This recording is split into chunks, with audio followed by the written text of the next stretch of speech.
ও চাকরিটা আমি পেয়ে যাব বেলা শুনছো? আর মাত্র কটা দিনের অপেক্ষা। ব্যাস, আজকে ইন্টারভিউটা দিয়ে আসি, তারপর চাকরিটা পেয়ে গেলেই অফিসের একটা মেয়েকে পটিয়ে ব্যাস বিয়ে করে ভাই লাইফে পুরো সেটেল। চলো গিয়ে দেখি। বসে আছি কেউ, আর বস টস আসছে না, চলো কিছুক্ষণ গান করে নি। দুষ্টু কোকিল বলে রে কুকু কু কুকু কু। বিহেভ ইয়োরসেলফ, কি হচ্ছেটা কি? এটা অফিস, পাড়ার কোনো ক্লাব নয় যেখানে নাচ গান করা যাবে। আর ইন্টারভিউ দিতে আসার জন্য এটা কি ধরনের ড্রেস? ফর্মাল ড্রেস নেই, কোনো শেভিং নেই, এইভাবে কে আসে ইন্টারভিউ দিতে?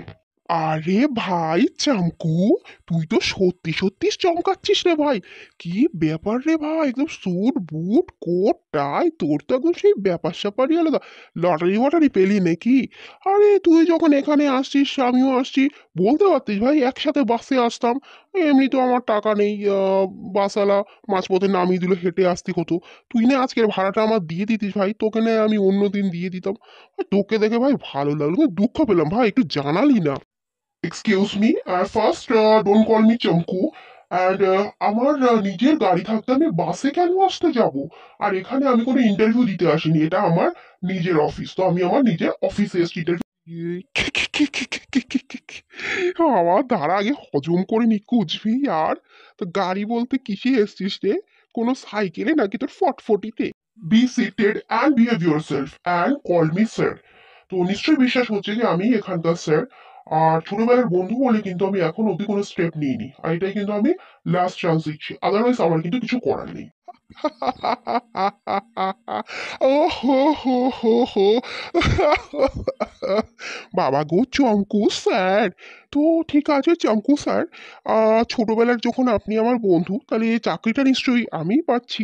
আর কারোর ইন্টারভিউ তাহলে আশা করি আর প্রয়োজনে সবাইকে টাটা করে। ভাই চঙ্কু, আমার কিছু জানা আছে ভাই, ব্যাপারটা খুব সাসপিসিয়াস লাগছে রে। আচ্ছা তুই চাকরিটা কি করে বলি, কোনো বসের মেয়েকে পটিয়ে ভাই চাকরিটা পেলি, নাকি পলিটিশিয়ানকে সাথে কানেকশন করে ধরে ভাই চাকরিটা পেলি?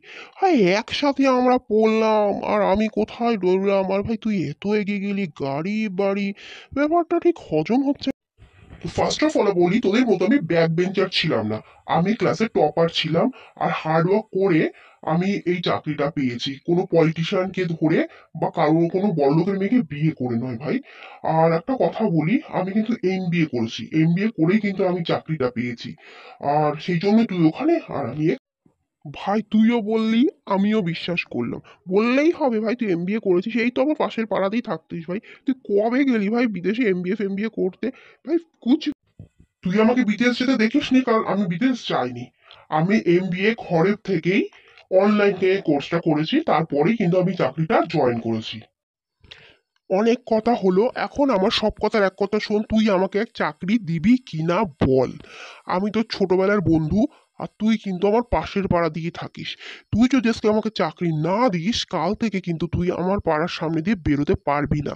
তুই ভালোই ভালোই বলছি, কিন্তু তোর ভালোর জন্য আমাকে কিন্তু চাকরিটা দিয়ে দে, নইলে কিন্তু ফল কিন্তু তুই হাড়ে হাড়ে টের পাবি। তুই আমাকে নিশ্চয়ই চিনিস, ছোটবেলায় তোর কি হাল করেছিলাম ক্রিকেটে আউট দিয়েছিলি বলে।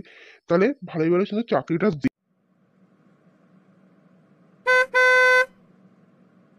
লাস্ট বারের মতো তোকে কিন্তু জিজ্ঞাসা করছি, তুই চাকরি দিবি নাকি তোর গাড়িটা হারাবি বল। আহ, ঠিক আছে। আপাতত অফিসে পোস্ট বলতে একটা ঝাড়ুদারের পোস্ট খালি আছে তোর জন্য। মানে তোর যা পড়াশোনা যা নাম্বার, এর চেয়ে ভালো পোস্ট তোর হবে না। তো কাল থেকে চলে আয়, ওটাতেই জয়েন কর। ও চাকরিটা আমি পেয়ে গেছি বেলা শুনছো?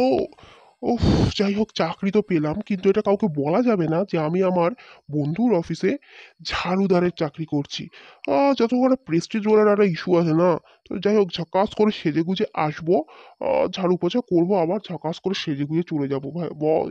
কেউ জানতেও পারবে না আমি আসলে কাজটা কি করি। হা হা, এটাই হচ্ছে আমার